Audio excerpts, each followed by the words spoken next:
Peggy.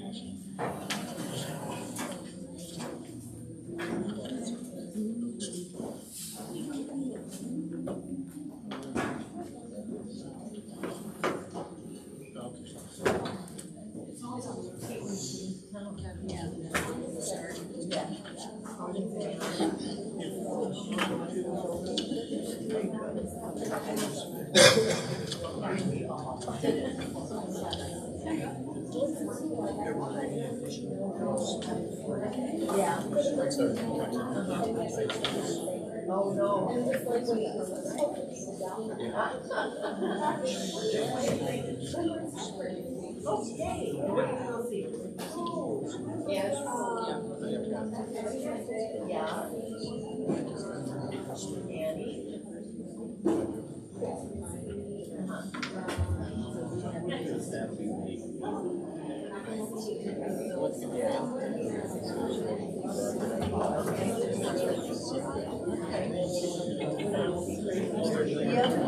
Okay.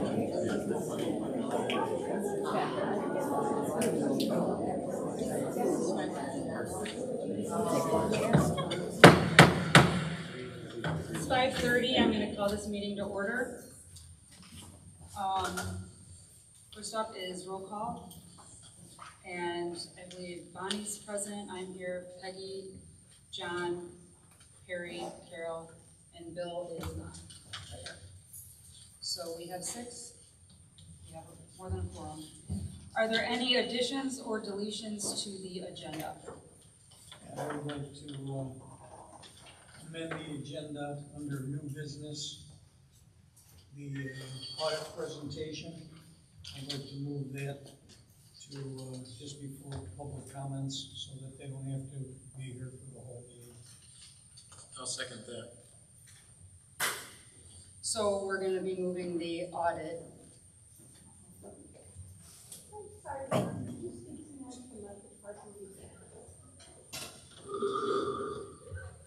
So we're going to move the audit from new business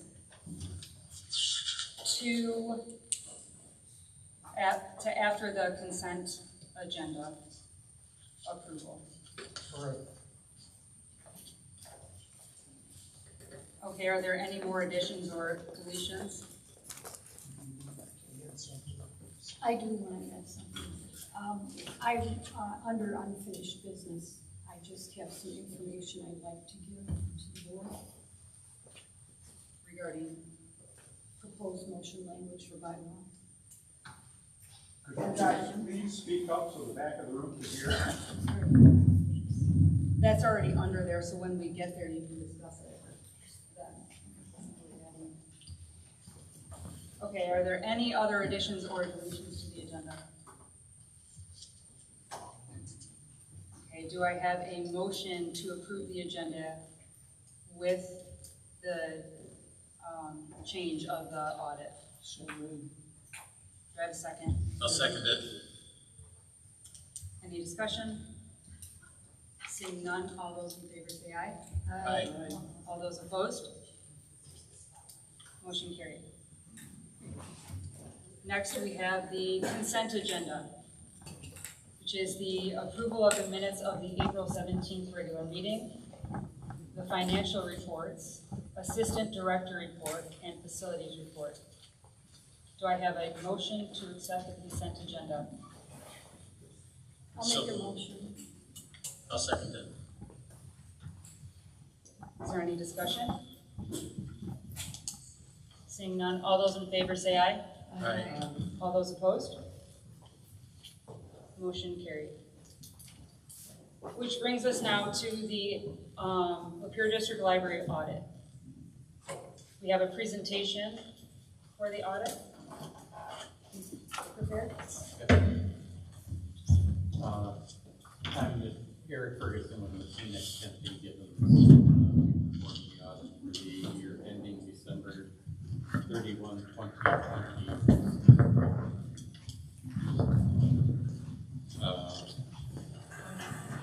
Can you guys hear okay in the back? No. Thank you. Thank to the mic, try this, see if that works a little better. Each of you should have a packet in front of you, blue folder. Inside that folder there are 3 letters. The first one is on your letterhead. That is the management representation letter where you're making certain representations to us regarding your financial statements. These include that you have fulfilled your responsibilities as set out in the engagement letter, your acknowledgement that you're responsible for the design and implementation, maintenance of internal controls. You've provided everything we've asked for. You're not withholding anything from us. You're not aware of any fraud, that type of thing. There's 44 items there. Perry and Kara have already signed that letter. The second letter is required communications from us. It starts out, we have audited the financial statements. We point out certain aspects of the audit, including that you have adopted GASB Statement 100, which is for accounting changes and error corrections, and GASB 101, which deals with compensated absences. Neither of these affected your financial statements for 2024. We also point out that accounting estimates are an integral part of the financial statements, and that your biggest estimate is to deal with the pension liability. It also points out that that's your most significant disclosures regarding the pension plan. We're happy to report we had no disagreements with management. And there's a couple other standard wordings there. You can read that as you wish.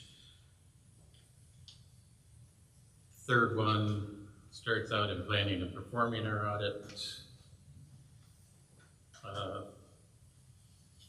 Talks about your internal controls and has a couple of suggestions there for improving them.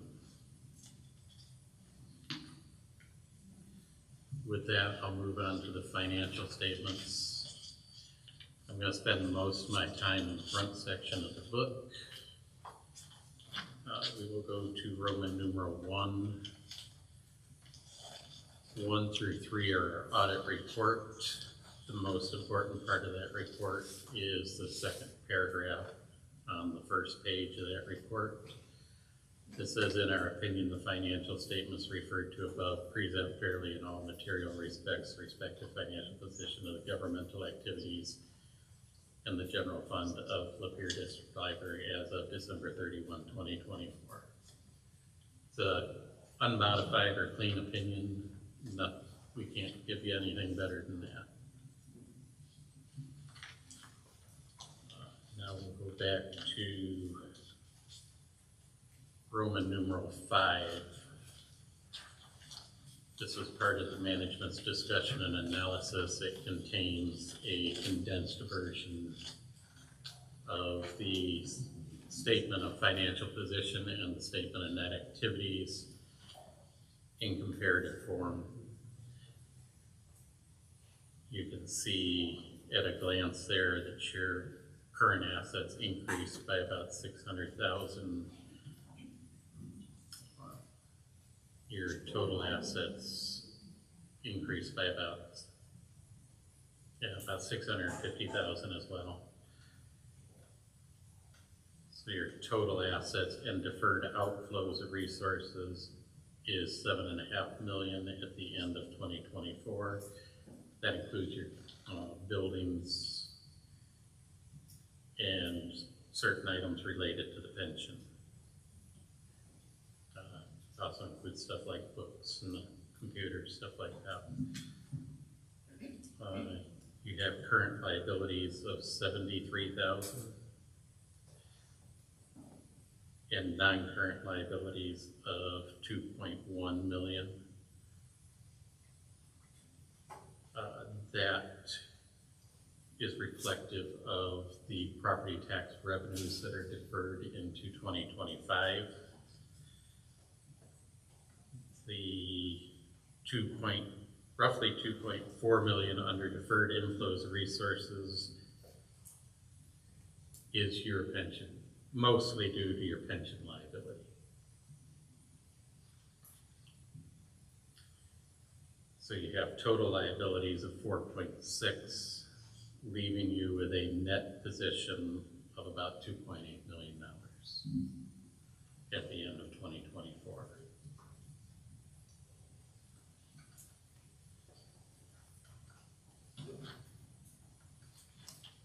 Roman numeral 6, we've got a condensed version of your statement of net position, or changes in net position, sorry. Shows you received almost $2.2 million in property tax revenues, 2.6 roughly overall. You had total expenditures of almost 2.3, leaving you with a positive change in that position of almost $400,000.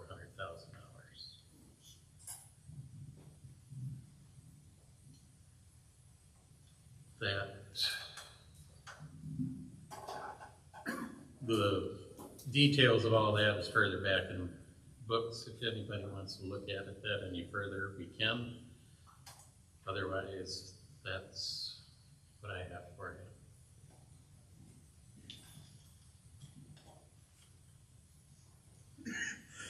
Do you have any questions?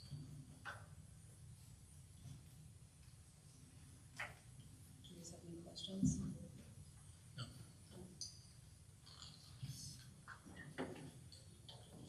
Can I have a motion to approve the audit? So, Have support? Have support. Is there any more discussion? Seeing none, all those in favor say aye. Aye. All those opposed? Motion carried. All right, that brings us to our first public time. I want to remind speakers that you have 3 minutes to address the board. We have two public comment times. You can speak at the beginning or at the end. You can only speak at one. So with that, is there anybody who would like to speak at the first public comment time? Good evening.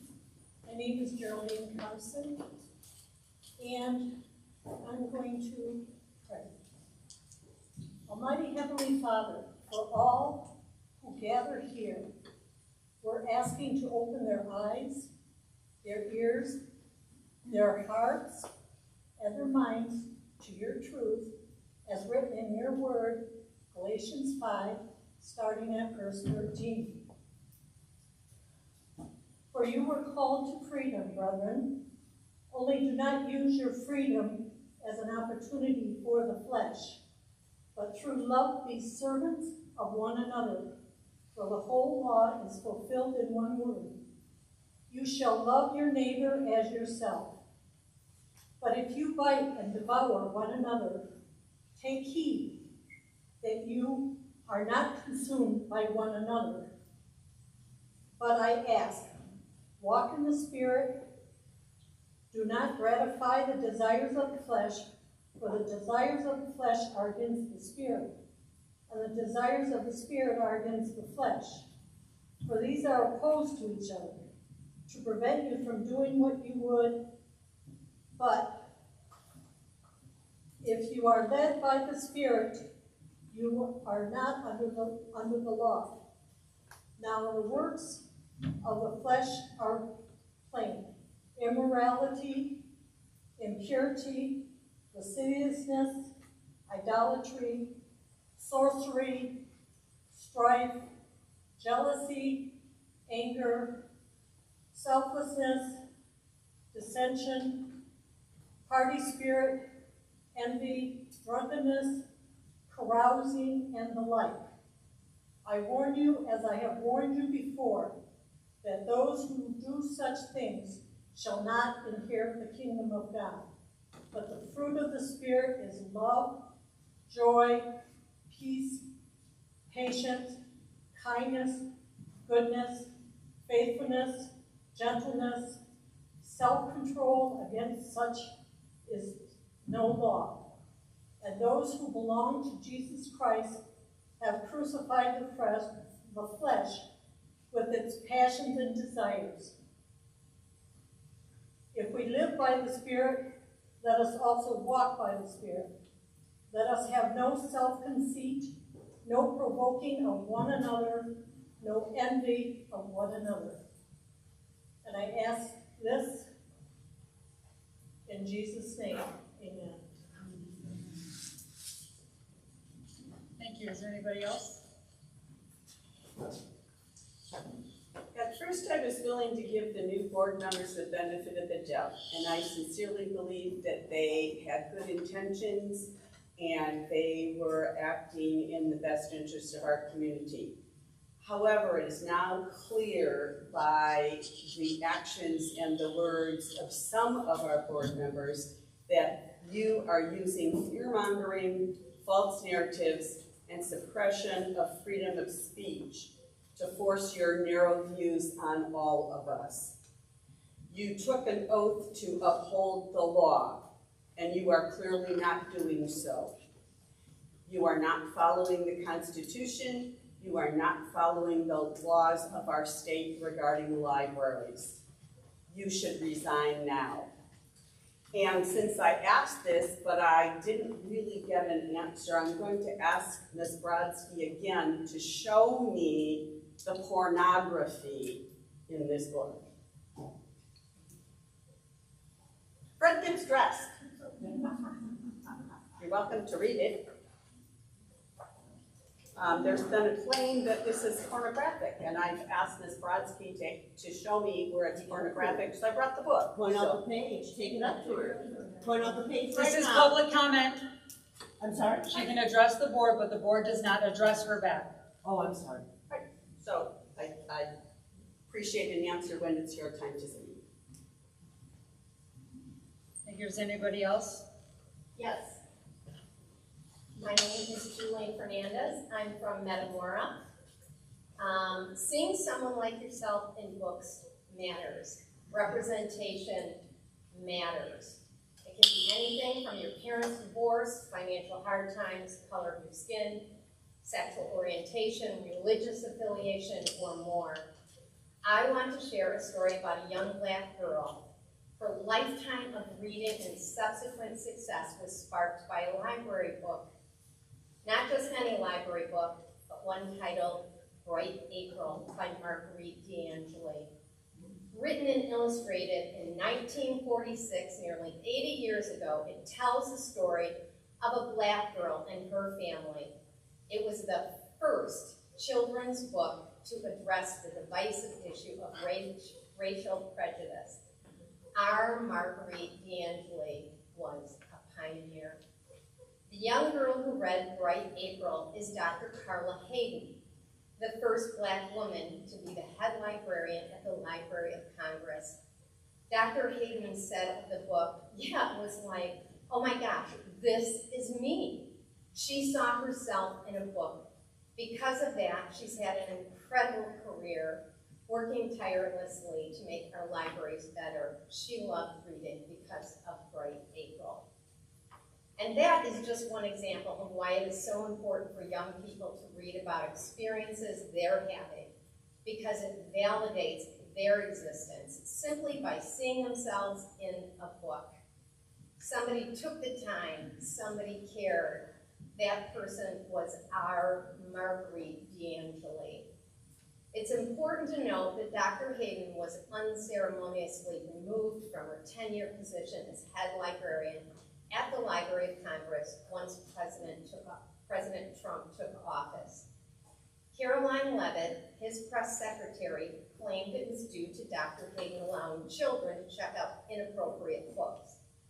For the record, the Library of Congress is not a lending library, nor does it have children's books. Thank you.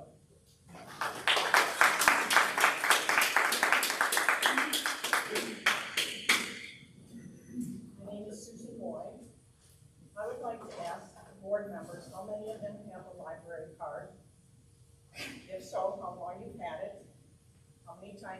used it. I know Perry has had one for years and uses it frequently. I'd also like to know how many times you have been to a library, one of the branches, or DeAngelis.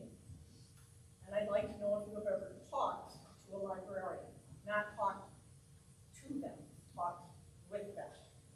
An exchange of views, positions, without preaching at them. And I'd like to know what you base your dislike of certain books on. Is it your personal feelings? You may have some feelings, but other people have different feelings. And they are entitled to their feelings and to express their likes and dislikes of books and the opportunity to read the books they want to read. And other than segregating books you don't like, I'd like to know what your plan is to deal with the library, to improve it, to move it forward, or are you just trying to kill it? What it feels like to some of us.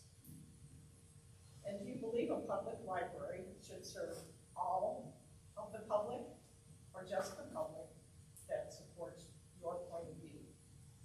And I'd also like to know why you think some people need to take an extra step out to take a book out that they want, that you think they should not be able to take out without certain permission or something. Why do they have to ask permission, ask where the book is, or embarrass themselves by having to do that? They should be able to take out any book they want from the library. I'd also like to know what you have done to fight back Trump's plan to defund libraries, museums, etc. And on a personal note, I read at least a book a week. I cannot afford these books if I have to buy them. I couldn't live without a library. I read all kinds of books, and I just could not live without a public library. Thank you.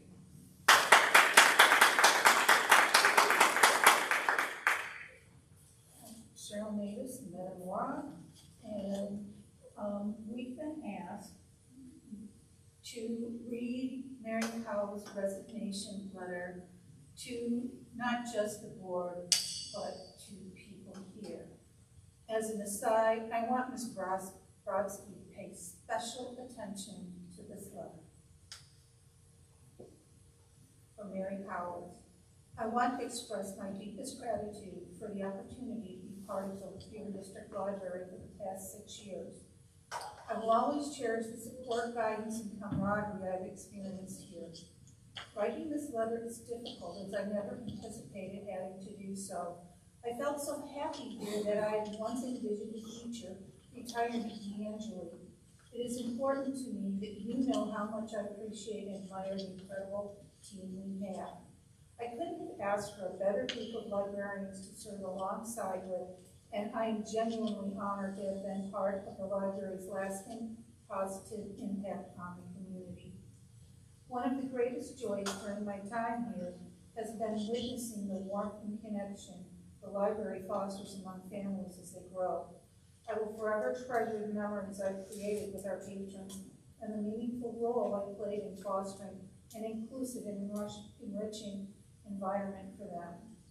The joy and excitement families experience in the library and their love for books will remain treasured Lapeer memories that I will hold close forever.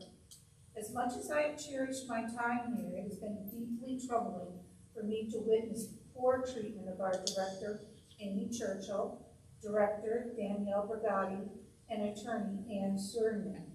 I am profoundly disappointed by the hostility displayed by certain outspoken local officials and the 4 library trustees who now hold the majority. Their lack of support for the library mission, its staff, and the community has been deeply disheartening and antithetical to their role as trustees.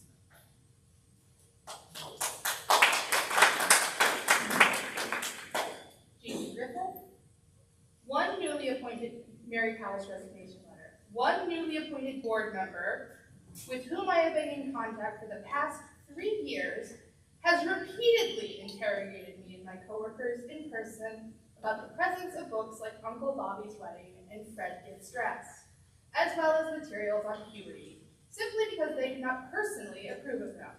Additionally, false claims have been made by them in public forums and on a blog impersonating a credible news source regarding genderqueer being shelved in our children's department. Despite repeated corrections, these inaccuracies continue to be spread, fostering unnecessary animosity in the community of Lapeer. These falsehoods and the hostility they have fueled carry real consequences for real people who are simply trying to do their jobs and serve the community. I have included one of the threatening letters I have received from the same individual, which was sent via email, left on my desk, and deposited in the book drop. The letter contains an alarming threat to involve Child Protective Services and filing criminal complaints against librarians if their demands are not met. After much reflection, I have come to the difficult realization that staying in this role would mean jeopardizing both my livelihood and my well-being. For these reasons, it is my time to step away. I will always hold deep appreciation for this library and the people who made it special. I sincerely wish the Lapeer District Library all the best in the future, and I will truly miss you and our patrons. Sincerely, Mary Powell.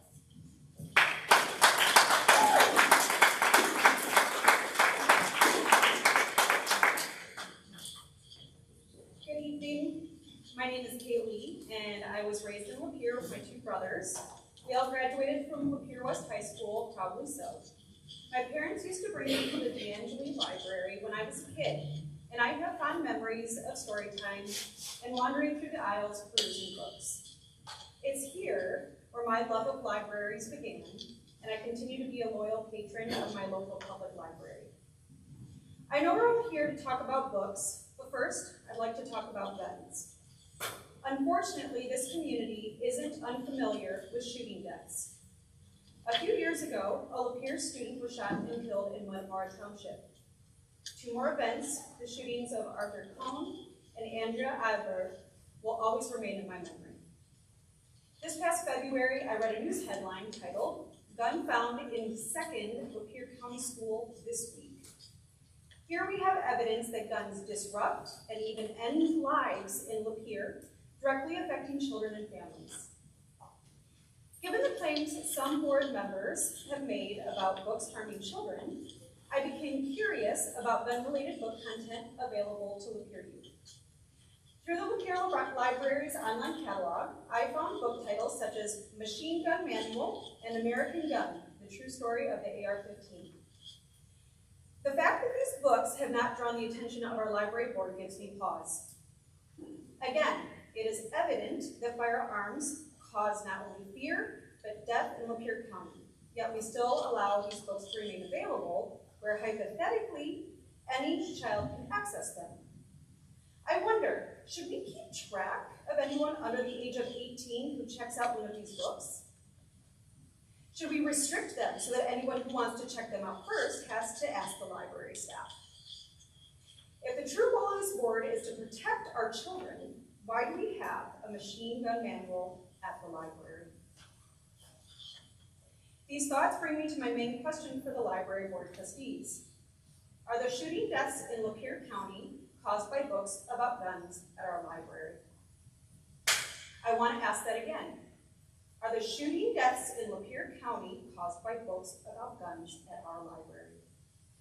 The answer is absolutely not.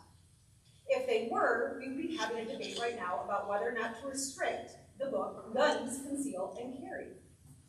Just as allowing kids to check out books about firearms does not lead them down a dangerous path, allowing children to check out books with gay, lesbian, or non-binary characters does not cause them to be weird.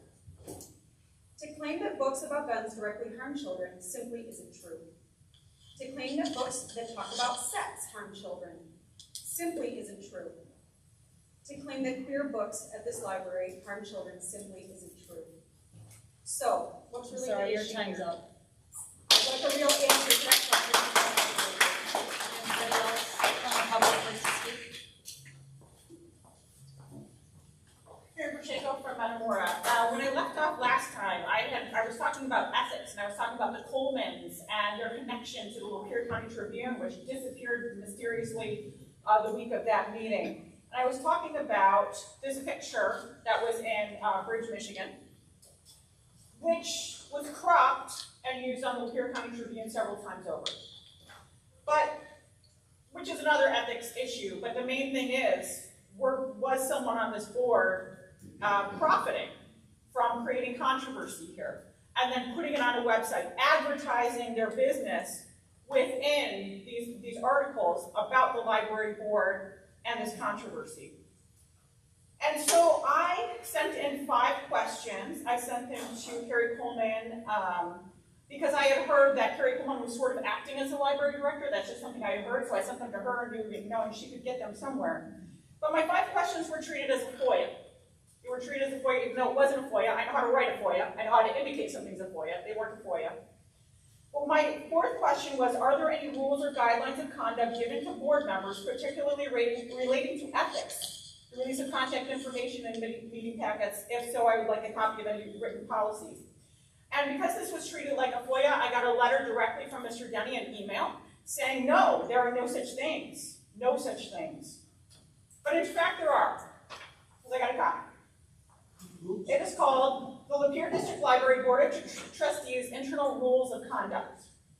So that document does exist, despite the fact that I was told in a FOIA denial that it doesn't. And I will direct you, there is a bunch of stuff in here about the confidentiality stuff in itself, but F in that document, which is probably all in your binders, appearance of conflict of interest, a trustee shall not engage in any other conduct which should not be strictly prohibited, or may not be strictly prohibited by these board rules of conduct, but gives the appearance of a conflict of interest. That sure was a conflict of interest that Kari Kohlman had. And then what was interesting is we FOIA'd the board packets.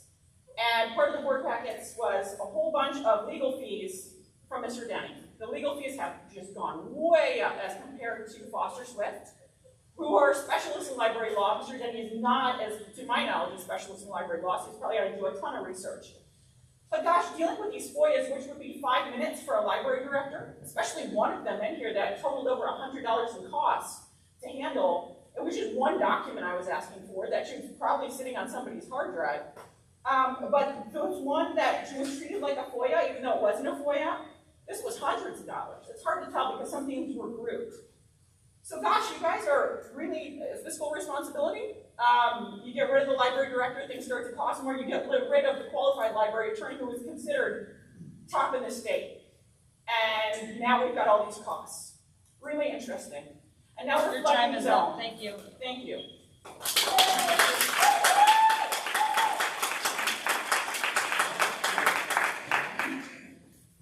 My name is Rhonda Lord.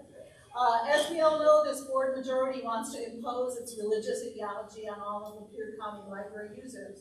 The problem with imposing religious ideology on public institutions is that not everyone shares the same religious beliefs. Christianity, as one of many religions, boasts thousands of sects nationally and dozens of sects in Lapeer County, including LGBTQAI Christians and Christian churches. So if the board picks one set of beliefs, then it offends those who have a different set of beliefs. That's why the Founding Fathers separated church and state. And that's why public libraries were designed to serve all the public living in a geographic area without exclusion. If you want a library that only reflects your particular religious beliefs, set it up in your church basement. As you speak about the sexualization of children. No one thinks adults should be having sex with children. Even the Pope is opposed to this. However, all children are born with the capacity to love and with hormones which kick in fairly early. Some children have feelings of attraction for the same gender. There have always been gay people. There will always be gay people, whether the board approves of homosexuality or not. Some children feel like the opposite gender. Cross-dressing and living as the opposite gender goes back at least as far as ancient Rome. I'm sorry if that's new to some of you. Acknowledging these feelings and this reality is not sexualizing children. All kids play house. In some groups, Peggy plays the mom, and in some groups, John plays the mom. Role-playing and gender identification is not sexual exploitation. If you watch kids or remember, role-playing is natural and innocent. So if you're not viewing our world through the lens of the Old Testament, written thousands of years ago when people thought sand magically turned into frogs, you will find LGBTQAI kids and LGBTQAI couples with kids in Lapeer County. These families are built on love and have every right to exist. When was the last time any of you were successful at telling strangers who they should love? LGBTQAI kids have every right to see themselves and their families in public library books. They are part of our rich and diverse community and should neither be condemned nor sequestered from our public institutions by conservative religious zealots.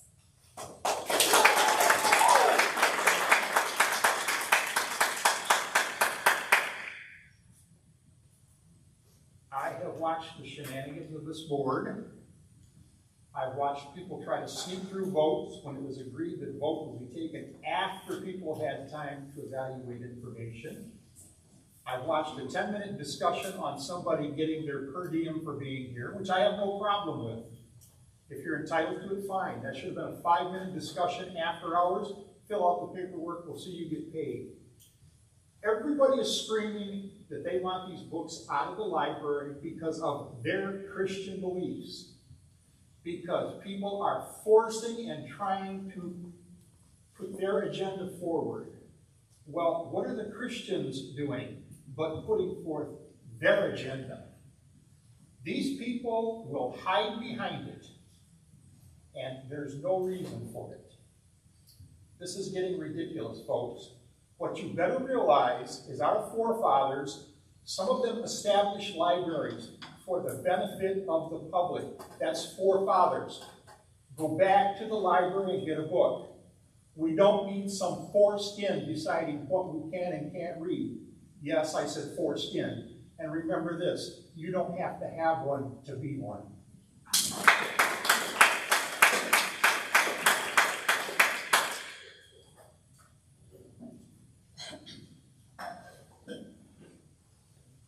My name is Dave Clayper, I live in Oregon Township.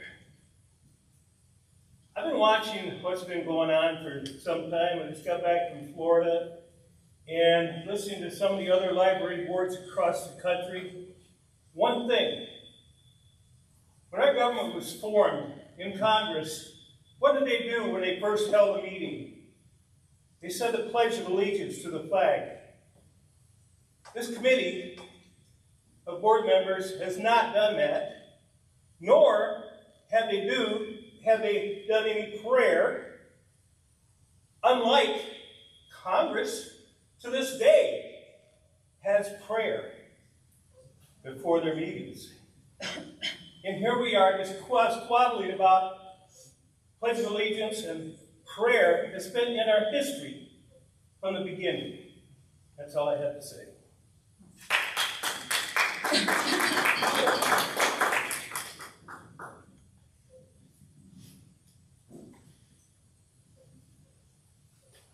Truman Mask, Emily Township. I want to come up here and encourage you guys to continue standing for what is right, doing what you know is right. We all know in our hearts what is right and wrong. So I just want to encourage you guys, be strong. If you are persecuted for righteousness' sake, then blessed are you. So I want to point out, bring you guys' attention to something. I did a little bit of research today, and the Michigan Department of Corrections, I went on their policy and that they have for their prison systems, and this is a policy that they have that says prohibiting incoming mail for inmates. I found this quite interesting. These are some of the things that are prohibited that inmates are not allowed to have access to and not allowed to see. One of it is mail describing or depicting acts of sadism, masochism, bondage, necrophilia, or bestiality, or describing, depicting, or appearing to promote sexual acts involving children. So inmates in our federal prisons are not allowed to have access to this stuff, but yet our children can in our public libraries. It goes on. There's other things that inmates aren't allowed to have access to. Nude photographs, including drawings or images. They can't have access to that.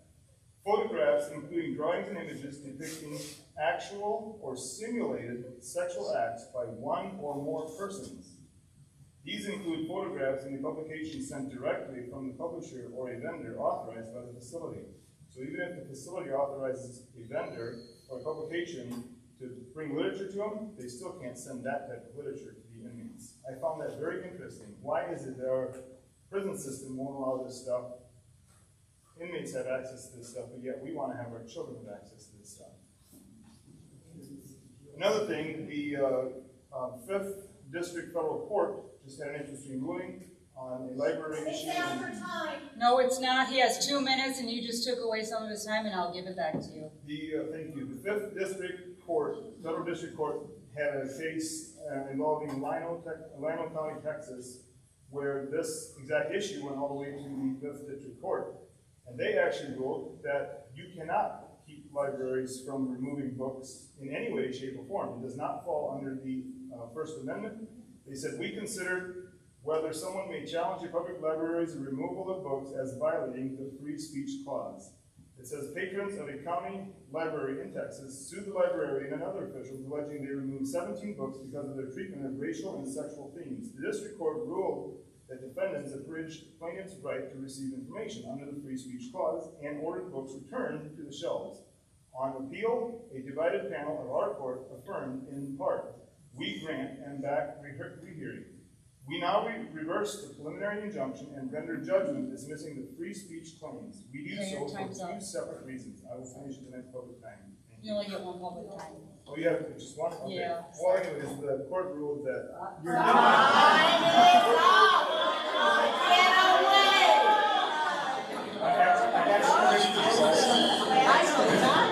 Shut up. All right, that's enough.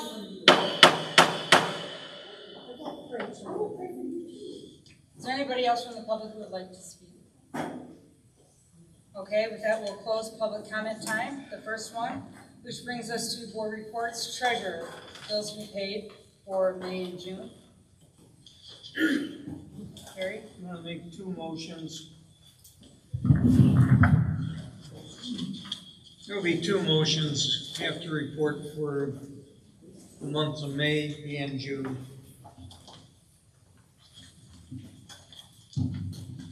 First motion are to pay the bills for May, from April 18th through May 15th. General checking accounts, check numbers 15637 through 15668 for a total of $34,787.92.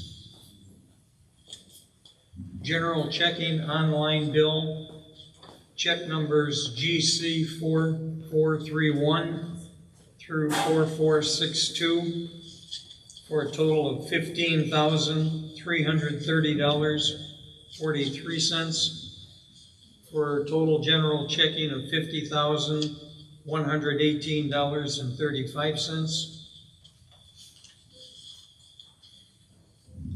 And then the payroll checking, check numbers PC 2304 through 2315 for a total of $107,056.25 for a grand total of $192,162.52. Do I have a second? I'll support. Any discussion? Seeing none, all those in favor say aye. Aye. All those aye. All those opposed? Motion carried. Go to June. The second motion would be for the dates of May 16th through June 18th. General checking, check numbers 15669 through 15703 for a total of $76,486.25. $48.27. General checking GC 4463 through 4499 for a total of $13,839.91 for total general checking of $89,888.18. Payroll checking, check numbers PC 2316 through 2332 for a total of $182,825.45 for a grand total of $272,713.63. Do I have a second? I'll support. Is there any discussion? Seeing none, all those in favor say aye. Aye. All those opposed? Committee reports. Finance? I do have something for finance. I'm going to take myself off of the finance committee and replace myself with Carol Brown.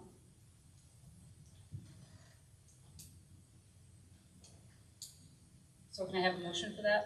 I'll make a motion to remove Kari Kohlman and add Carol Brown. I'll second it. Any discussion? Seeing none, all those in favor say aye. Aye. All those opposed? Motion carried. Lapeer County report. Do we have anybody from Lapeer County Commissioners that have a report for us? Moves us to unfinished business. First one is the proposed motion language for bylaw amendments regarding the Pledge of Allegiance and prayer. This is for discussion only. We will vote on it at the next meeting. In your packet, you will see the language for it.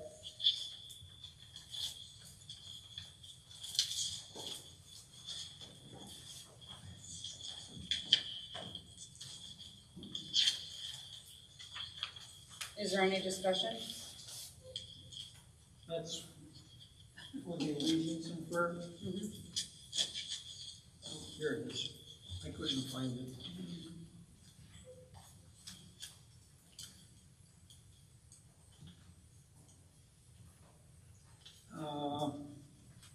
At previous board meetings, or the last board meeting, we had some discussions on this and asked that they be voted on separately. Will this allow that, the way it's written? No, this is together. This, John DeAngelis was the one that requested this, and he requested that they be together.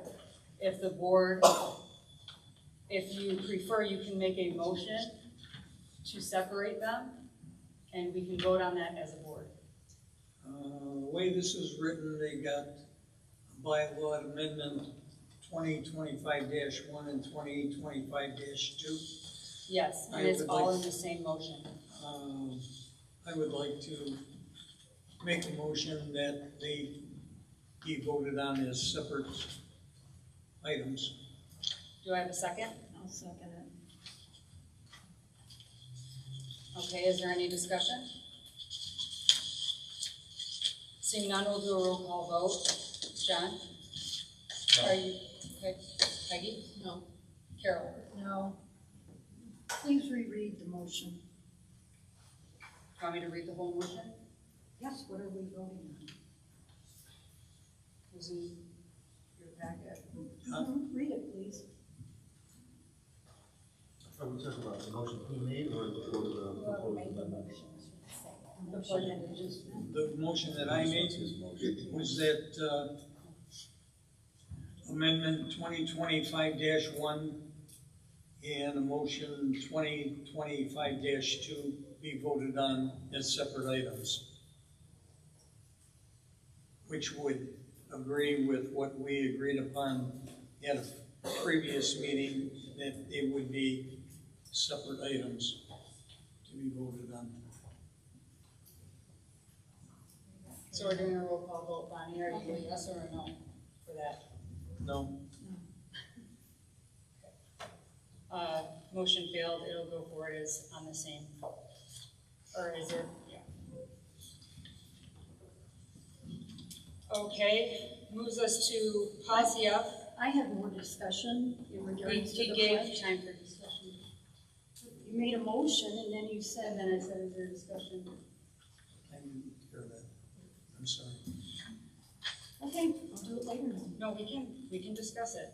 Okay, I have something that I'd like to pass to board members. Some information that I looked up. It's all available on the internet. So the first thing I looked up was, I wanted to know what cities in Michigan had about the same population as Lapeer. So it says first page, several Michigan cities have populations similar to Lapeer. Based on recent rankings, Charlotte, Plymouth, Saline are within close range of Lapeer's population. With that in mind, the next page was how they were ranked Michigan cities. The first one was Alma, down through Howell Township. Lapeer City was near the top. On the next page was a previous page of other cities in Michigan that had approximately the same populations. The reason I'm pointing this out is the very next 2 pages, I just went through randomly and picked some libraries throughout the state. And I wrote down the names of 80 libraries in Michigan, and I put the city, the name of the library in the city, and I looked at the minutes that are available online. And what I wanted to know is who says the pledge and who says a prayer. So out of 80 libraries that I looked at, different sizes, Detroit's on there, Flint, Traverse City, Grand Rapids. I mean, I tried to go big, large, whatever. Out of 80 libraries in Michigan, 9 said the pledge, 0 said a prayer, and 2 of the libraries had a moment of silence. One of them was Detroit, and that was in honor of a former board member that had passed away. And the other moment of silence was in Pontiac.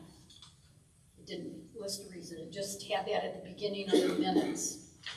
So in Michigan, there's 397 library systems.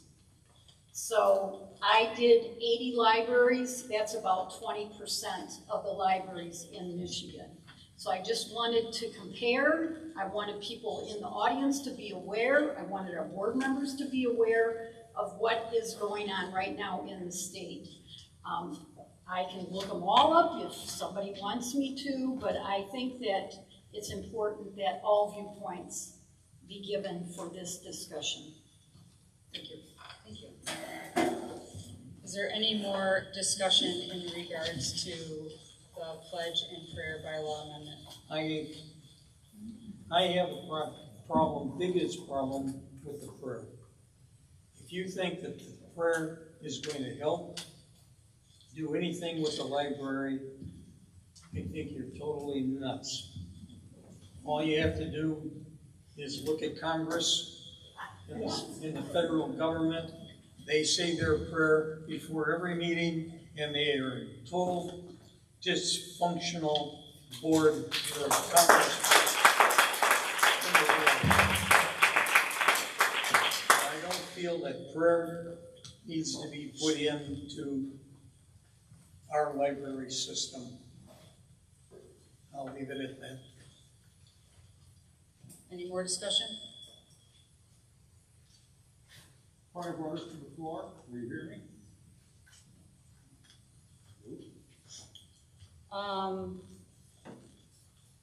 What is this?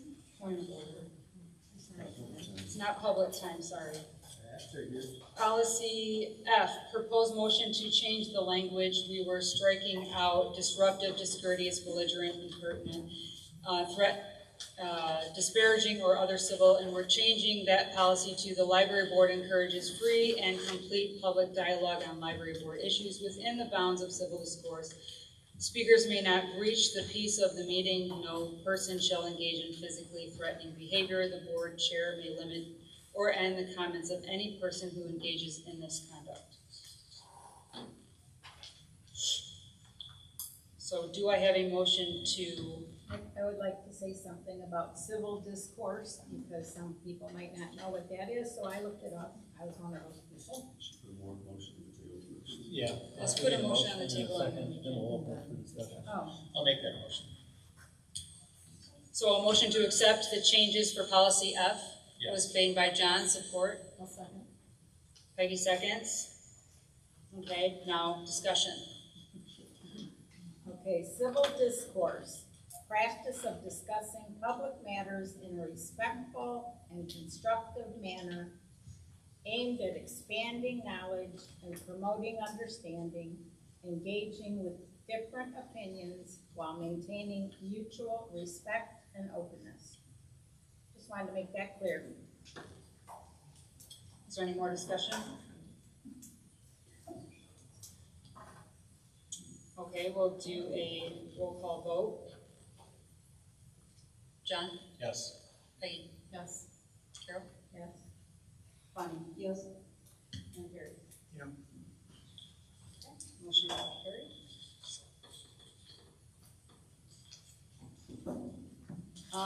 Next, old business, we have search firms. We need to decide on a search firm for a new director at this meeting. There were 3 in your packet. We have Summit HR, we have their potential contract, we have Pivot. Pivot was used for the last director. We have their old contract in there, which states what their guarantee is. I know that there was discussion that Pivot Group would do it for, would find us a replacement for free. I'm just going to read their guarantee because it was said that it was going to be for free. It's not for free.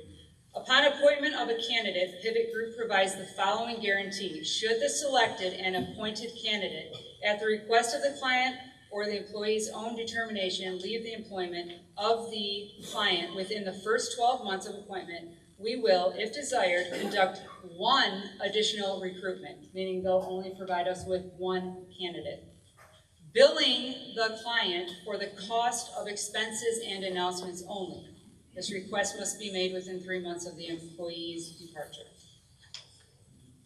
So that's Pivot's guarantee for us. Then we also have Yale and Yale, the talent acquisition support for the library director. We have their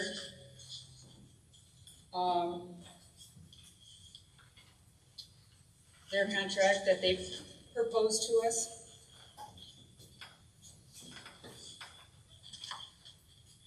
And then we also have Summit HR and their contract that they proposed. Can I ask a question about Summit? Sure. The other 2, the information about the other 2 organizations, it says they're both from Michigan. Where is Summit located? Summit is based out of California, but they're nationwide. But their headquarters in California. And I don't remember what city.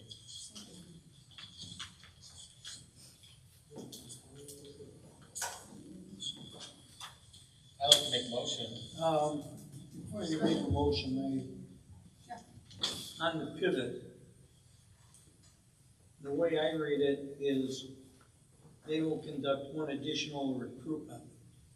That is supposed to be a complete looking for a director, not just 1 person. And as far as cost goes, the cost is free with 1 exception. Anything that and it's pretty much the same in the others, for advertising only. I talked to James and he said the cost of that would probably never go even close to $1,000. So you're looking at most $1,000 that it may cost us for a complete recruitment from Pivot. Within 3 months. star one is also not for a director. It says Lapeer Library District Manager.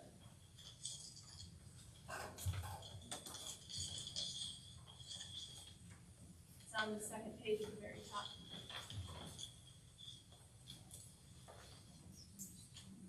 Yeah.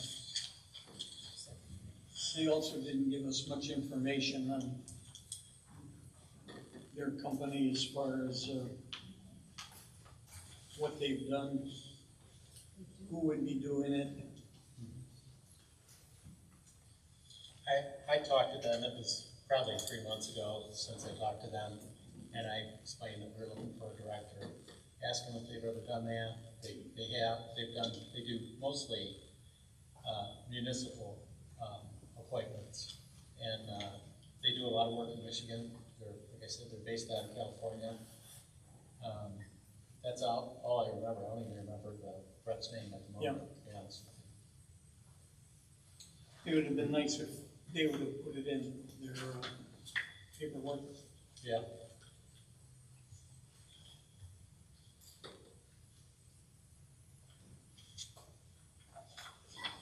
Any more discussion?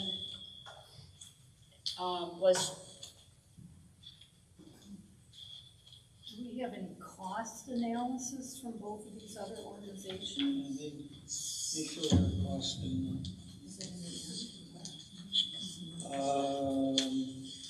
Yo and Yo is somewhere between, I think, 6,500 and 9,500, depending on which one you want to go. Page 13. Yeah, I see them. And what about Summit?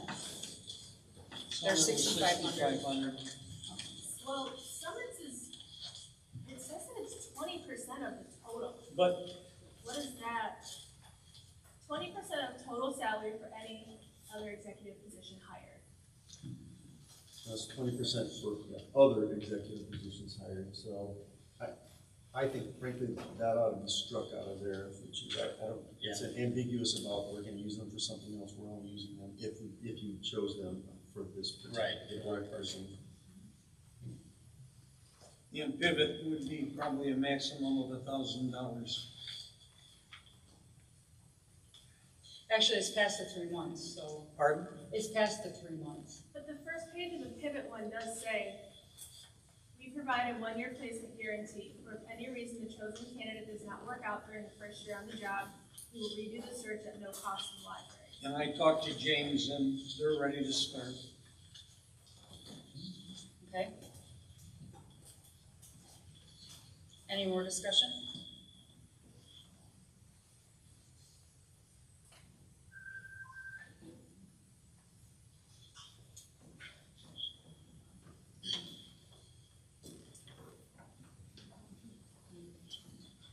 I'll make a motion and we go back to pivot. I think they did a great job on the research and finding a director the last time.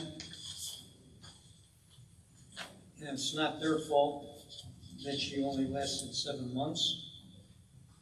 I blame that on members of the board. Wow, Terry. And it also chased away Amy. So, and the cost would be less for the library. Since there's three. There needs to be support. Is there support? I'll support it. Now we can move to discussion. I was just thinking maybe a better way to do it since there's 3 firms. Can you use the microphone, please? We can't hear you. Well, we have a motion on the floor, so we'll deal with that motion, and then after that, we can either move on or go back to the drawing board. So, any more discussion on hiring the pivot group? Seeing none, we'll go to a vote. Roll call vote. John? No. No. Carol? No. Bonnie? Yes. Yes. Motion failed. Okay, so, I'd like to make a motion that we hire Summit. okay, I'll support. Peggy supports. Is there any discussion? No, I'd like to make a comment. Sure. If you go with them, I would suggest 2 changes to their contract. Okay. One is to change the wording from manager to director, Right. position. Yes. And the second one is on the first page, it refers to their job or whatever. Part of it is candidate screening and assessment through interviews. I would like to replace that with candidate information collection. Okay. Where are they located? California. So much for keeping it in Michigan. Yeah. Yeah. Thanks for nothing. Well, that dog got his way.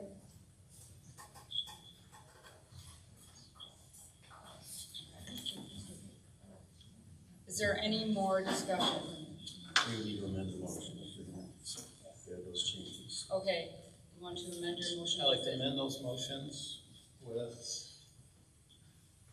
information collection On the first page, on the first page, and also making it a director. and also striking out the 20% salary. Correct. So I have to second that. Is there a second to the amendment? Oh, I'll second that. Any more discussion? I'll do a roll call vote. John? Yes. Peggy? Yes. Carol? Yes. Bonnie? No. Perry? No. Motion carried.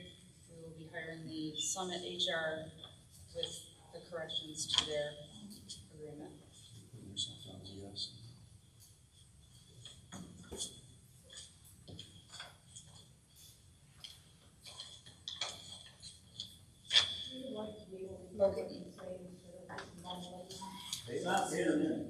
Okay, moving on to new business. We have the budget amendment to budget line contractual services. So this is the budget amendment that was handed out today. We needed to make sure that we weren't getting any more bills to add to it. So our budget line for the attorney for the year is $4,000, and currently we owe $14,480.53. So the chair will need to make a motion to what budget line that should be paid out of.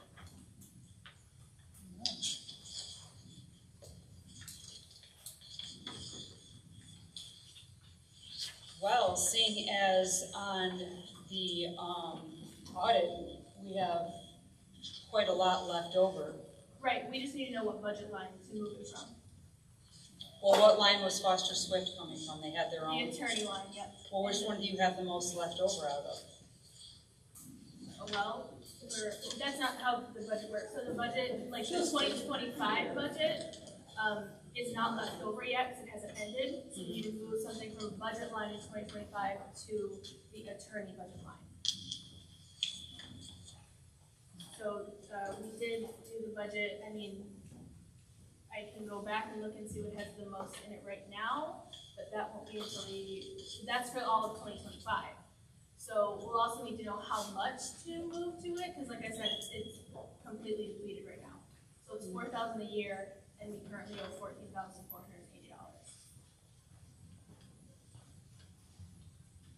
Well, I don't have the full, I mean.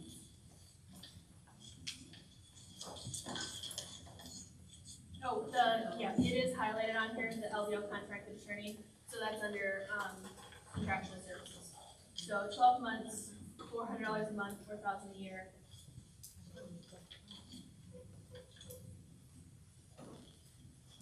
And because of the large amount of movement, it has to be a budget amendment.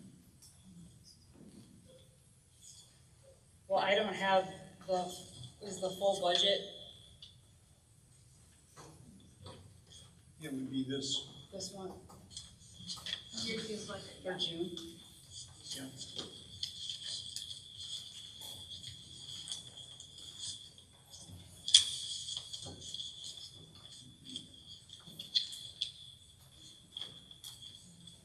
Yeah, the most money in contingencies.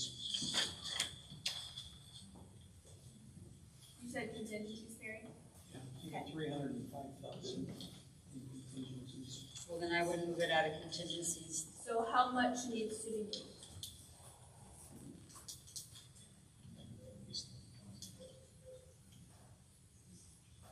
We'll go to 20,000. So that will cover the 1,400, so And then we'll we'll have have 600. Yep. Okay. Thank you.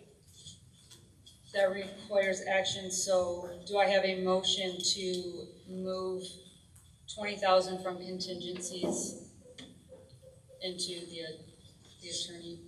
I'll make a motion to move 20,000 from the contingencies to the attorney line in the budget. Support. Carol wants to second. Carol supports. Any discussion?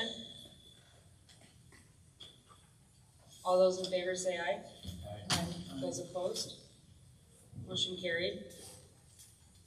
Lapeer Library owned property discussion. So, Carol, you were the one that brought that up? That was my question. I'd like to know if the library still owns the property that they bought from the city of Lapeer back in 2017, Oh, the what? the 8.5 acres. Yes, we still own that. And, what's the plan for that? Is there a plan for that? It's up for the board to decide. Hopefully to build a new, library at some point in time. Or sell it?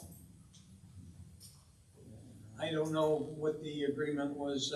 We'd have to look to see what it was when we bought it from, Lapeer City. I think they have first option to get it back.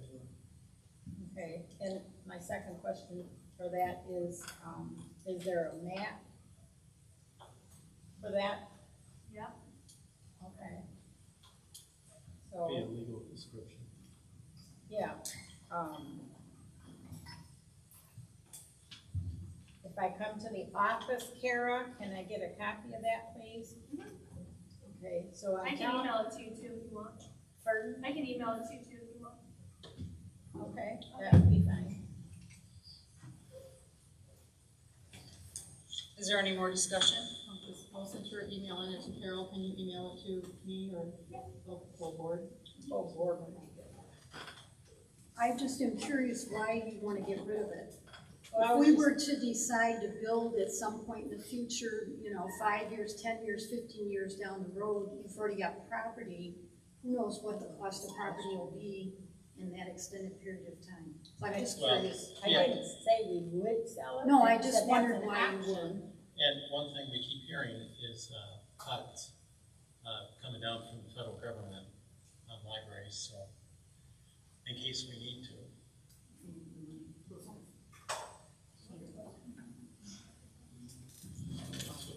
Is there any more discussion? Okay, seeing none. So it's, we want to discuss the change in time of the meeting.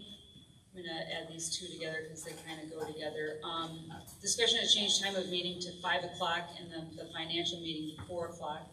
Or the change of library meeting to a different day, first Monday of the month, second Tuesday, or the third Thursday at 10 a.m. It's up for discussion. Why are we just wanting to move it to 5?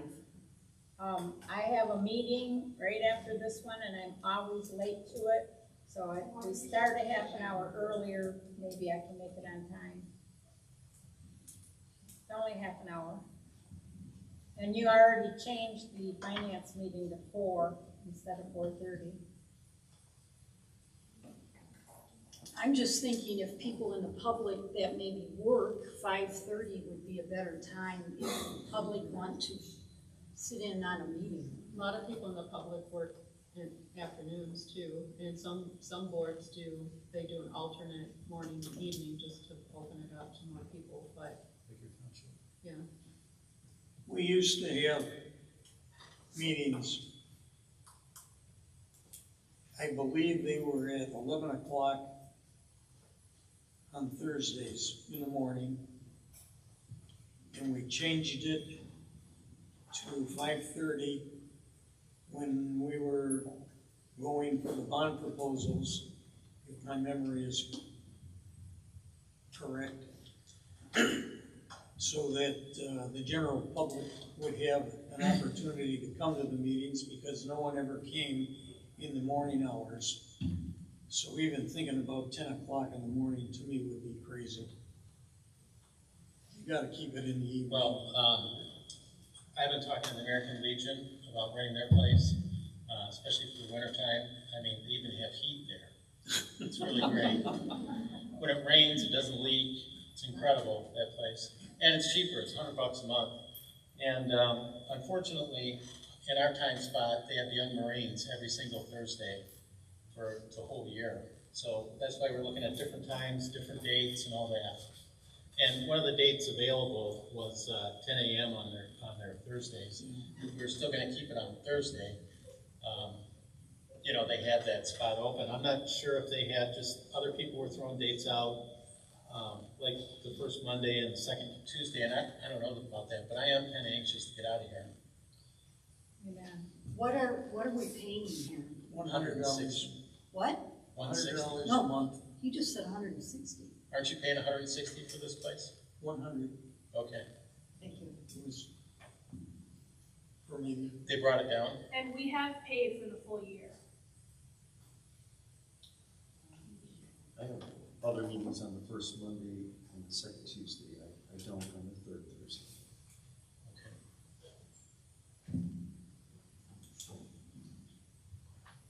Think about how we all froze in the winter months. I am not disputing that one bit. It was cold in here. We can talk with them. But we can talk to them about that if we continue to stay here. But I don't think there should be a change right now, because I think 5:30 is better for the public. It's better for being transparent with the public. And if we go to a morning meeting, we'll probably get the same like we had before, almost zero representation of the public. And to me, that's not being transparent with them. How do you feel about alternating the time?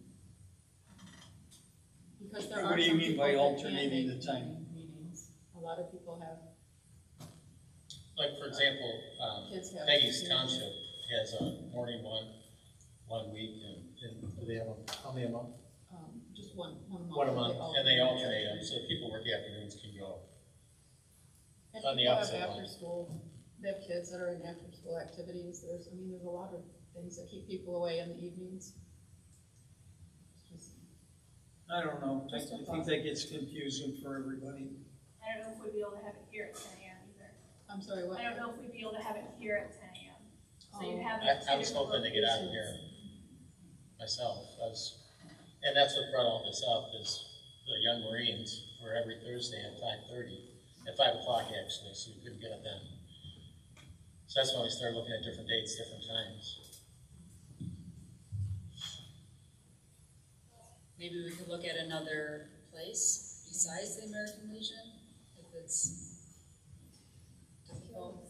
I don't know of any other place around there, but around here, there must be some other place that we could ask as well, or we can.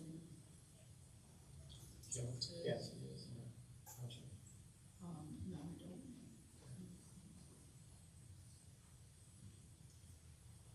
Is there any more discussion on that? I could find out. I just want to reinstate, I'd like it at 5 o'clock. Only half an hour. The other thing with that is that I do work until 5, and we'd have to close one of our admin building early in order to come over. Because I have to be here at least 25 minutes to set up.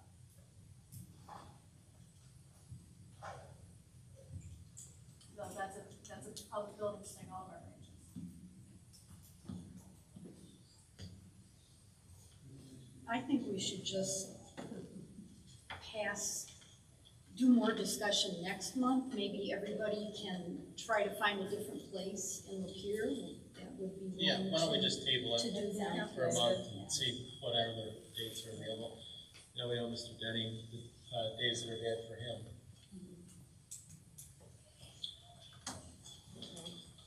Okay, next, the director search ad hoc committee members. Do you already need the proposed amendment bylaws? The what? Oh, That's under change, it's the 1, 2, 3, 4, 5, 6 point count.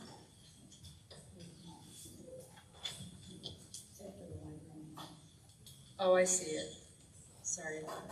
Proposed amendments to the bylaws article, for section 4, agenda 5, board action. Okay, that one was by Perry? Yep. Okay.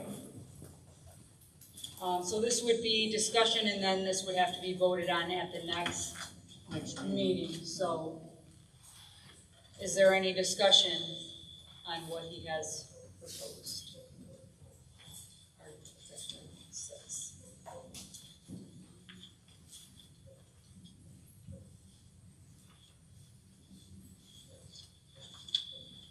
Any discussion? Can he read that, because I'm having trouble finding it. Pardon? Can you read out what it is that you want to propose? Proposals that I made would be to change section 4 in the agenda. And it would read, the proposed agenda shall be distributed by the secretary to all board members at least 3 days before the meeting. That's already in there. The change would be correspondence regarding amendments to Detroit or Lapeer District Library policies or bylaws shall be included in the agenda correspondence. And then in section 7, under board action, it reads now, any library action must be approved at a library board meeting by a majority of the quorum of the library board unless otherwise provided by law. It's already in there. I'm adding library policies and bylaw amendments may be approved by a majority of quorum of the library board provided the amendment was presented in writing at a previous regular board meeting of the library board. And then on Article 9, under amendments, I am not changing section 1 at all. There is no section 2, and I've asked to add a section 2 stating policy amendments may be approved by a majority of the quorum of the library board, providing the amendment was presented in writing at a previous regular meeting of the library board. Thank you. Is there any more discussion?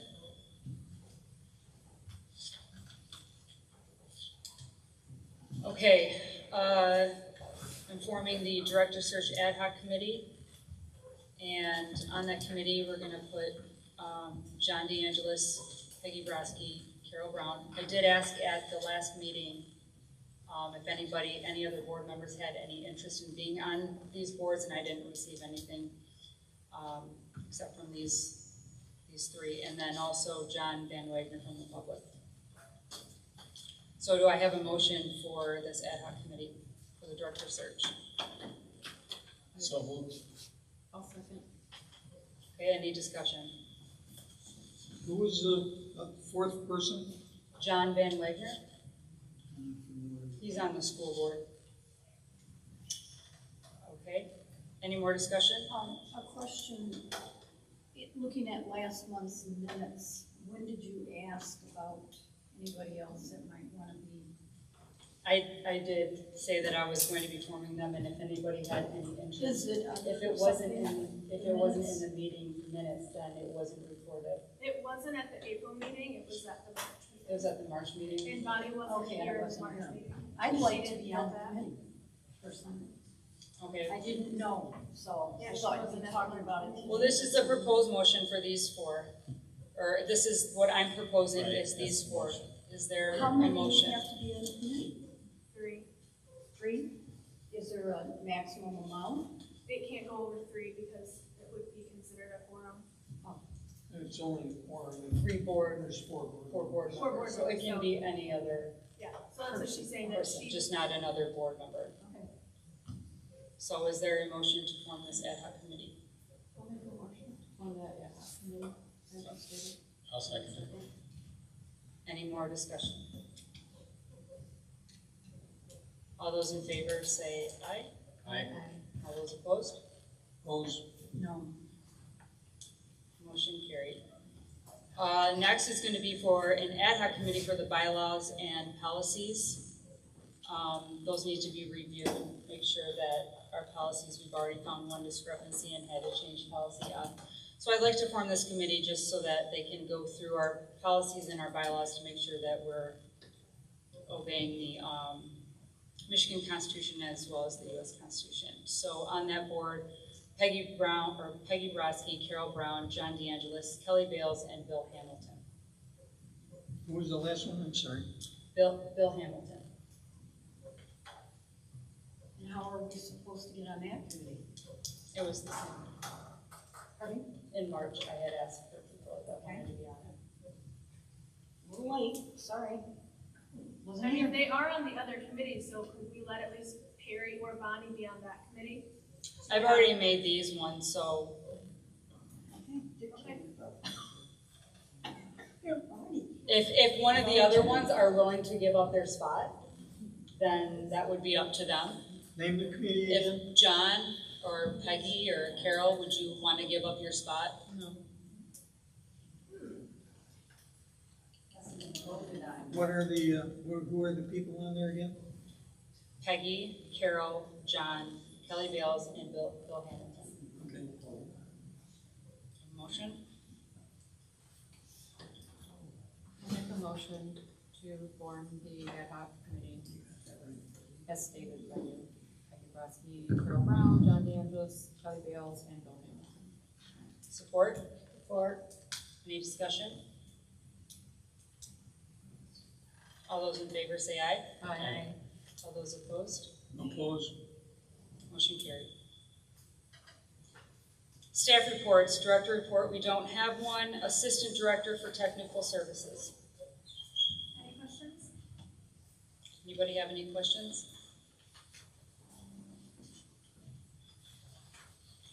Okay, communications, we have the April and May statistics, Mary Powell's resignation letter, Yale and Yale HR Advisory Solutions, their contract, Summit HR's client agreement, and Pivot Group's contract. For the 6th month, Friends, do we have a Friends report? Board comments. I'll start. I apologize, but I do have somewhere to be, so I'm gonna have to leave. Okay, that's all I have to say. I have a question in regards to if we're unable to make it to a meeting, who do we notify? Do we notify somebody at the administration, or you, or You can- both, or what? Yeah, me and Carrie, yeah. Okay.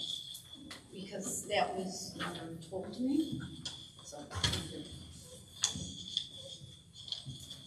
Any other board members have a comment?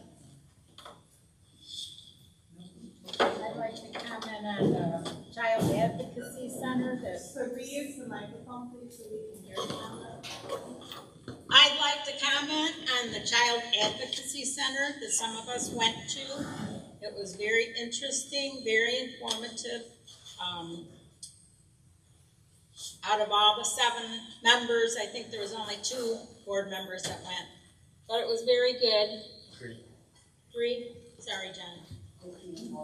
Also want to say, you know, the board's trying to get things done, and you guys keep bringing up all this old stuff. We're not doing it, you are. You're continuing this. So my question is why, and would you please stop? Any other board members? Is there an MMLC report? No, Bill was injured and is not available. Okay, brings us to the next public comment time. If you spoke at the first public comment time, you can't speak at this one, unfortunately, but anybody else does have 3 minutes.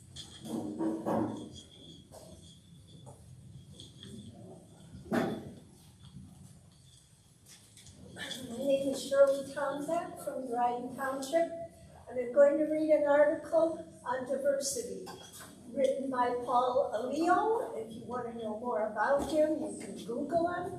But if you read any natural history scientist, you will find the same sentiment. Take a walk through any thriving forest and you won't find uniformity. You'll find balance through variety. Trees of every kind, fungi laced through the soil, insects, birds, predators, pollinators, and plants that bloom at different times, all playing their part. This is not an accident, it's a blueprint. Diversity isn't something nature tolerates, it's something it requires to survive. So when people talk about human diversity, like it's a threat to stability, or when systems are designed to flatten, exclude, and erase, remind them that ecosystems collapse without diversity, that monocultures breed disease, and closed loops break. We don't thrive despite our differences, we thrive because of them. Just like the forest, just like the coral reef, just like the world, we're all lucky enough to be part of. Diversity is not a threat. It's always been a plan. And this is my addition. When an ecosystem loses diversity, it stagnates and dies. We are part of the ecosystem, and without diversity, we stagnate and destroy ourselves. And we will continue our purpose here because we know what you have in mind. And Carol, we know from your previous indications that you are just beginning to work on dismantling our precious life.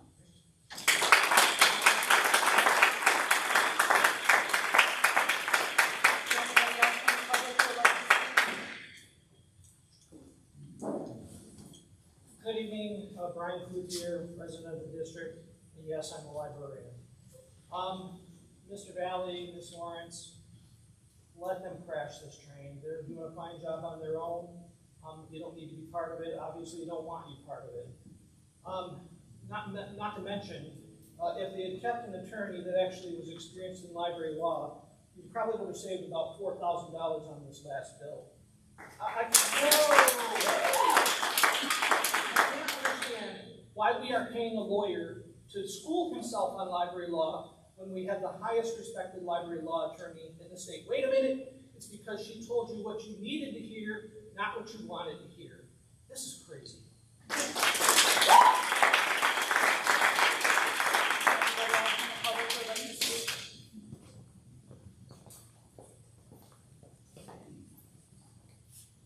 Hallelujah!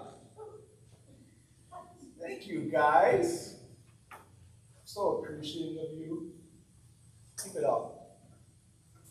I just pray to the Lord Jesus that He's going to move your hearts. Even those that don't want prayer, He'll do a miracle for you. He'll show you how He loves you. He'll show you how He loves everyone. He doesn't want anyone to perish. There are going to be persecutions.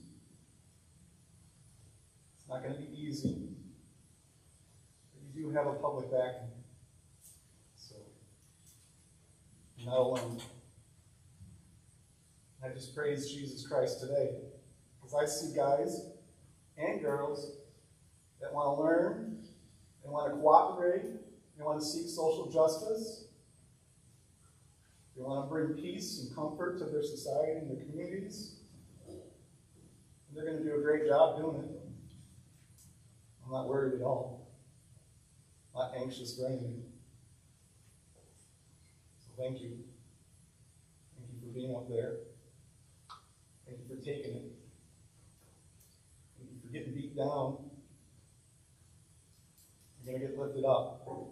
And it might not be today, but it will be eventually.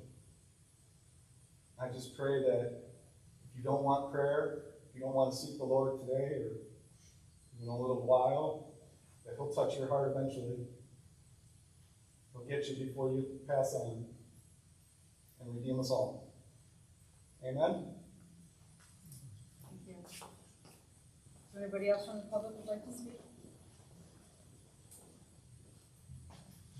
I'm a retired second grade teacher, and when I was walking in, there was the woman up here preaching, and now this man preaching, and I know that when I taught my children at school, that was something that I was never, ever allowed to do.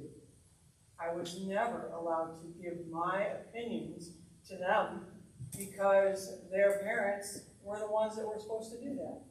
And they didn't want me telling their child about religion.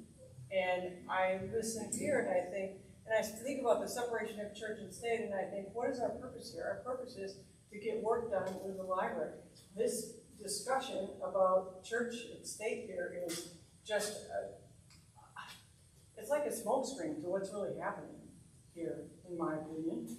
And so I was just a bit appalled, honestly, when I heard this woman preaching at the beginning. Not because I'm not a Christian, because I am, but I just wanted to mention that. The other thing I wanted to mention is that when I was teaching, I found this poem, and my principal took it and ran with it. And it kind of talks about how important it is for kids to be introduced to everything. I mean, to lots of opinions and lots of information, and just like us to come together and make an educated decision.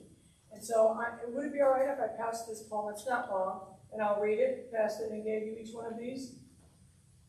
Yes, it's okay. Yes, I want to see it.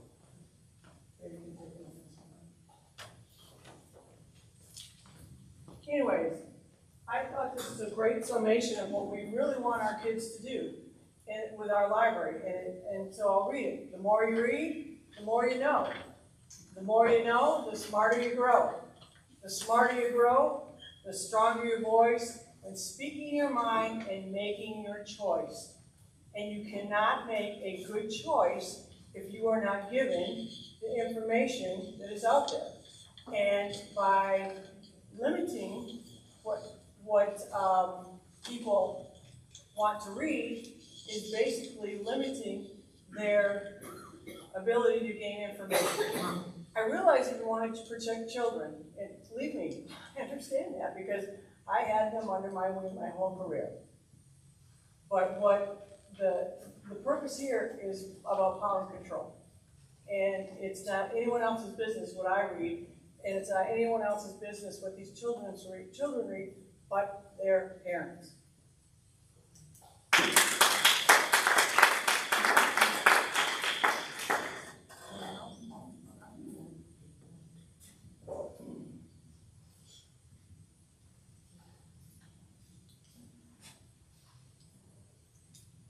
Good evening, my name is Melissa Malcolm. I live in Davison, but I was director of the library district for 9 years until September of 2020. I looked at the library board job description today, and one of the statements was, it's about the library, not about you. Your job is to provide the highest quality library service possible for your community. From what I've seen and heard, John has repeatedly said that his goal is to be sure that the future library millage never passes. He repeated this at the Tea Party meeting just a few months ago as a library board member. Peggy is involved with the Concerned Citizens of Lapeer County, the group that took responsibility for the threatening letters that Mary Cowles and others received and thus led to her resignation. She loved her job. She did not want to leave. Peggy also, at that Tea Party meeting, stated that the librarians didn't really know which books they were getting. She thought that maybe the American Library Association sent them. Really? You are both library board members, so should know what you're talking about before you're caught on video spreading untruths. I would really appreciate hearing your motives for wanting to be appointed to the library board and the goals you have for our district library. And right now, you need a library director to take care of the staff, and yet you canceled last month's board meeting, delaying the search and the hiring of a new director, although I'm not sure who in heck is going to want to come here. And please, in front of me, never say that you want to sell that property.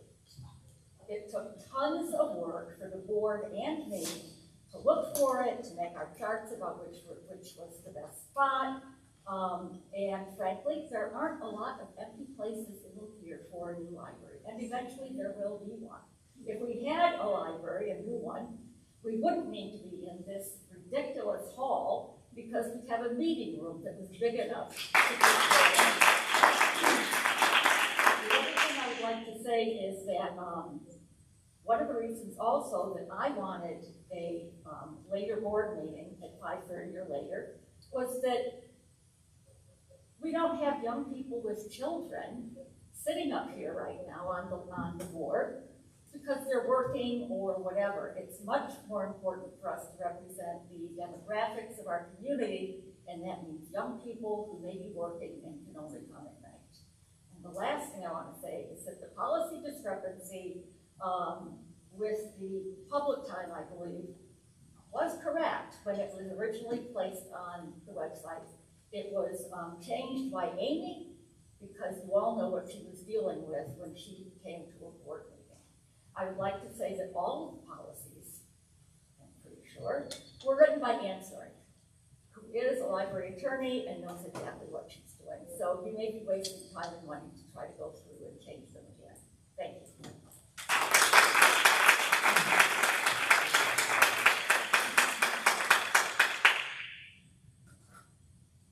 I will try to be brief. Robert Thomas, I've been an attorney in Lapeer for 50 years. I first went to the library in 1956. I have been using that library for many years. My late wife worked there for 14 years. My aunt was a librarian for the state of Missouri. She was a children's librarian for the state of Missouri many years ago. Just a couple comments.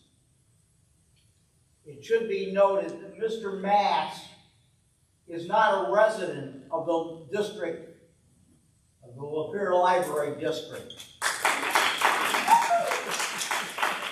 Second, he talked about what the restrictions are in prisons.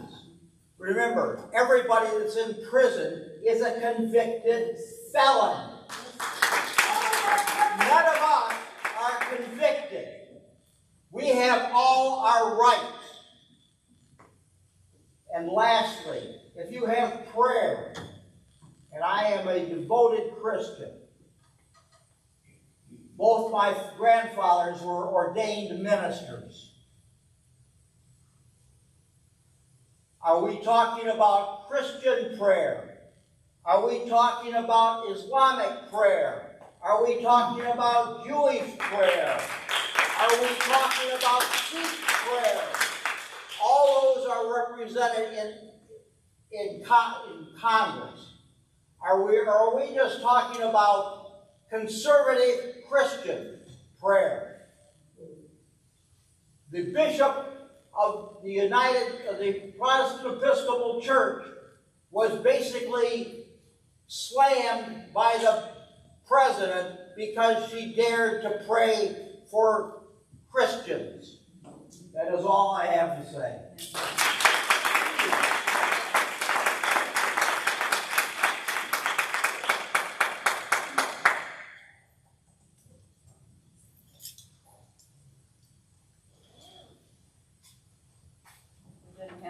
So much time with all of the belittling and name calling. Granted, there were a lot of valid points made, and I appreciate that we all have the opportunity to contribute. But if there weren't so much character assassination and attacks going on, we wouldn't have to pay so much for an attorney to sit here and listen to all of this garbage. But I am here to finish off the part about the 5th District's decision pertaining to, this was pertaining to a library in Lano, Texas. First of all, the plaintiffs cannot invoke a right to receive information to challenge a library's removal of books. Yes, Supreme Court precedent sometimes protects one's right to receive someone else's speech, but plaintiffs would transform that precedent into a brave new right to receive information from the government in the form of taxpayer-funded library books. The First Amendment acknowledges no such right. The only sensible course, and happily the one supported by reams of precedent, is to hold that the right to receive information does not apply here. A plaintiff may not invoke that right to challenge a library's decisions about which books to buy, which books to keep, or which books to remove. Second, a library's collection decisions are government speech and therefore not subject to free speech challenge. Many precedents teach that someone engages in expressive activity by curating and presenting a collection of third-party speech. People do this all the time. Think of the editors of a poetry compilation choosing among poems, or a newspaper choosing which editorials to run, or a television station choosing which programs to air. So do governments. Think of a city museum selecting which paintings or sculptures to feature in an exhibit. Finally, we note with amusement and some dismay the unusually over-caffeinated arguments made in this case. Judging from the rhetoric in the briefs, one would think Lano County had planned to stage a book burning in front of the library. Take a deep breath. This is all part of the publication pertaining to this. It says, take a deep breath, everyone. No one is banning or burning books. If a disappointed patron cannot find a book in the library, he can order it online, buy it from a bookstore, or borrow it from a friend. All Lano County has done here is what libraries have been doing for 2 centuries. Decide which books they want in their collection. This is what it means to be a library. Your time's up. Thank you.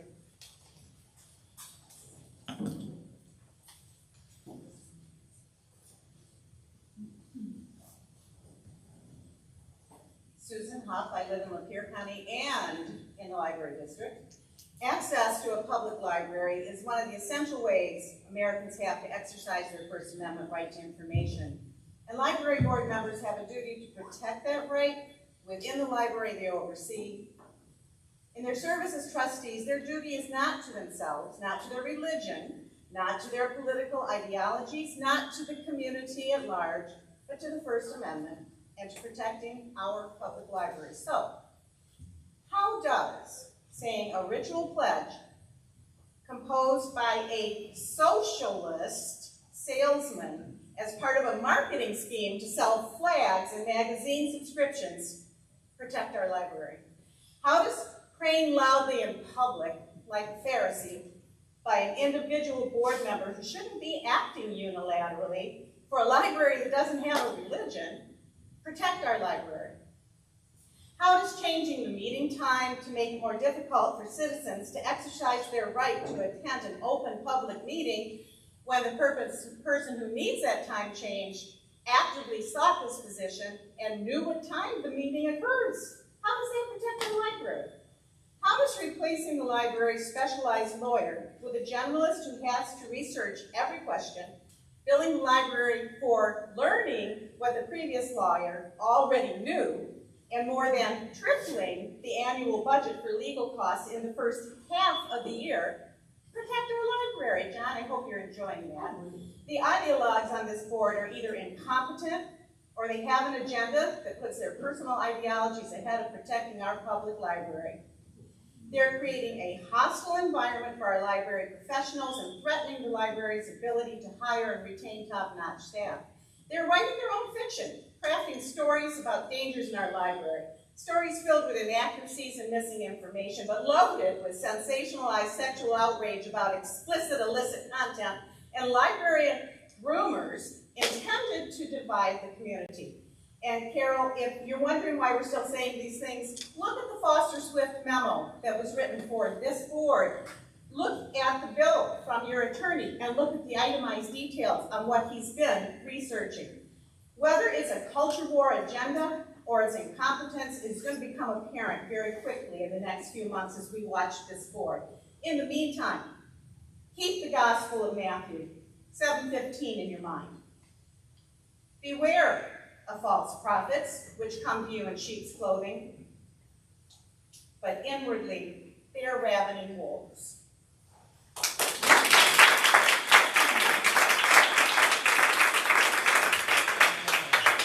Is there anyone else from the public who would like to speak?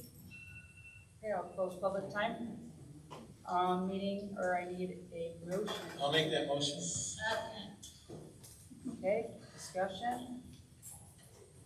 All those in favor say aye. Aye. All those opposed? Meeting adjourned.